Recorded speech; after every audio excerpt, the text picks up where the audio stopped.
नमस्कार. आपला महाराष्ट्रामध्ये मी ज्ञानदा कदम आपल्या सर्वांचं स्वागत करते. बुलेटिनची सुरुवात नीलम गोऱ्हेंच्या कालच्या वक्तव्याच्या अनुषंगानं.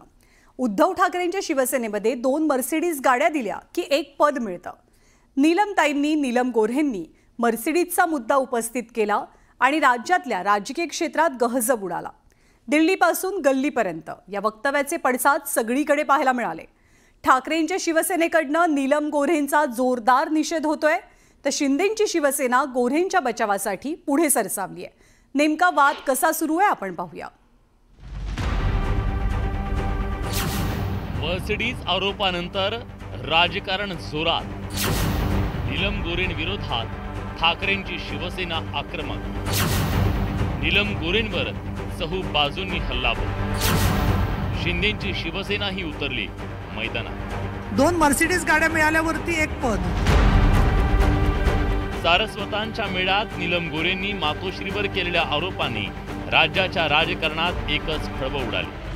अनेक वर्ष शिवसेनेत घालवलेल्या आणि कधी काळी मातोश्रीच्या अतिशय जवळ राहिलेल्या नीलम गोऱ्हेंनी शिवसेनेत एका पदासाठी 2 मर्सिडीज द्याव्या लागतात असा गंभीर आरोप केला. त्यानंतर ठाकरेंच्या शिवसेनेकडून मर्सिडीजच्या वेगानं प्रतिहल्ला सुरू झाला. त्या सगळ्यात आघाडीवर होते संजय राऊत. निर्लज्ज बाई आहे, निर्लज्ज. नमक हराम हा शब्द कापायचा नाही. निर्लज्ज हा अनपार्लिमेंटरी शब्द नाही. नमक हराम हा अनपार्लिमेंटरी शब्द नाही. राऊतांना नीलम गोऱ्हेंच्या वक्तव्याचा जेवढा राग आहे तेवढं शल्य शरद पवार यांच्या मौनाचा आहे. माननीय शरद पवार साहेब, हा जो राजकीय चिखलफेक जी झाली आहे त्याची जबाबदारी शरद पवार साहेब सुद्धा झिडकारू शकत नाहीत. त्यांची ते ज्येष्ठ आहेत, ते पालक होते, ते स्वागताध्यक्ष होते.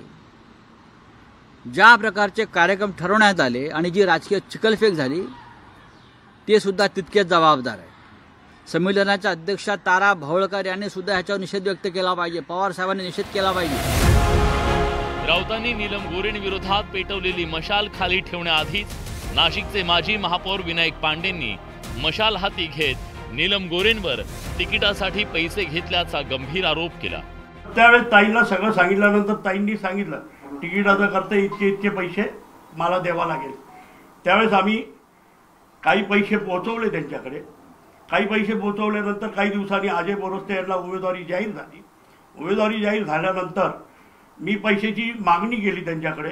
आज देते उद्या देते असं करत गेले. मग मी एक दिवस सांगितलं का मी पत्रकार परिषद घेईन आणि पत्रकारांसमोर हा विषय सगळा मांडेल. तर त्यांनी मला सांगितलं माणूस पाठवा मनोऱ्याला आमदार निवासला, तिथं तुमचे पैसे मिळून जातील. मग मी संदेश फुले आणि राजेंद्र शे आम्ही तिघही तिथे गेलो.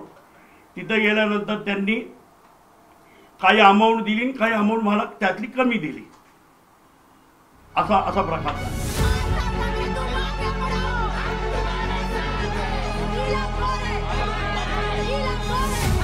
नीलम गोऱ्हेंच्या त्या आरोपानंतर वादाचा वणवा पेटला नसता तरच नवल. राऊतांनी उल्लेख केलेल्या पुण्यातल्या अशोक हर्नावळांनीही नीलम गोऱ्हेंबद्दल एक खळबळजनक दावा केला. गोरे विधिमंडळात लक्षवेधी आणून अधिकाऱ्यांना ब्लॅकमेल करायच्या या अशोक हर्नावळांच्या आरोपानंतर एकच खळबळ उडाली. तर शिवसेनेच्या नेत्या सुषमा अंधारे आता नीलम गोऱ्हेंवर अब्रू नुकसानीचा दावा दाखल करणार आहेत. या सगळ्या परंपरेच्या मुळावर घाव घालण्याचा त्यांचा प्रयत्न अश्लाघ्य आहे. त्यांनी पक्षाची आणि पक्षप्रमुखांची प्रतिमा मलिन करण्याचा प्रयत्न केला आहे. सबब मी पक्षाची प्रवक्ता म्हणून, या महाराष्ट्रातला मराठी माणूस म्हणून नीलम गोऱ्हे यांच्यावर अब्रू नुकसानीचा दावा दाखल करत आहे.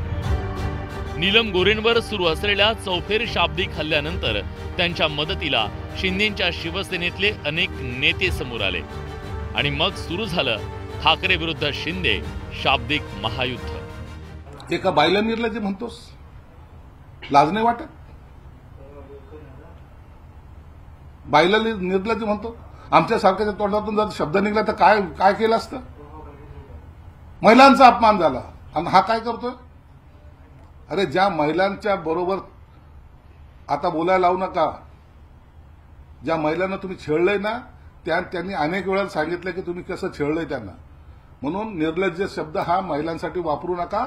महिलांचा अपमान करायचा अधिकार तुम्हाला नाही. मर्सिडीज गाडीच नव्हे तर नव्यानं बांधण्यात आलेल्या मातोश्री 2ची माडी आणि मोठं मन नसताना सुद्धा ज्या मोठ्या काटाच्या साड्या नेसतात त्या वहिनींची रश्मी साडी सुद्धा अशी महिला आघाडीच्या कार्यकर्त्यांच्याकडनं घेतली जात होती. नीलम गोऱ्हेंच्या दाव्यानंतर ठाकरेंच्या शिवसेनेच्या भावना अतिशय तीव्र आहेत. या पार्श्वभूमीवर नीलम गोऱ्हेंच्या घराबाहेर पोलीस बंदोबस्त वाढवण्यात आलाय. खरं तर मातोश्रीवर देण्याघेण्याबद्दल पहिल्यांदाच आरोप झालेत असं नाही. या आधीही ज्यांनी ज्यांनी शिवसेना सोडली त्यांनी अशाच प्रकारे आरोप केले. पण मातोश्रीच्या अतिशय विश्वासू राहिलेल्या नीलम गोऱ्हेंनी केलेले आरोप ठाकरेंच्या शिवसेनेच्या चांगले जिवारी लागले. त्यानंतर झालेल्या शाब्दिक हल्ल्याला आता नीलम गोऱ्हे उत्तर देतात की त्यावर पडदा टाकतात हे पाहणं महत्त्वाचं आहे. Bureau report, news 18 Lokmat.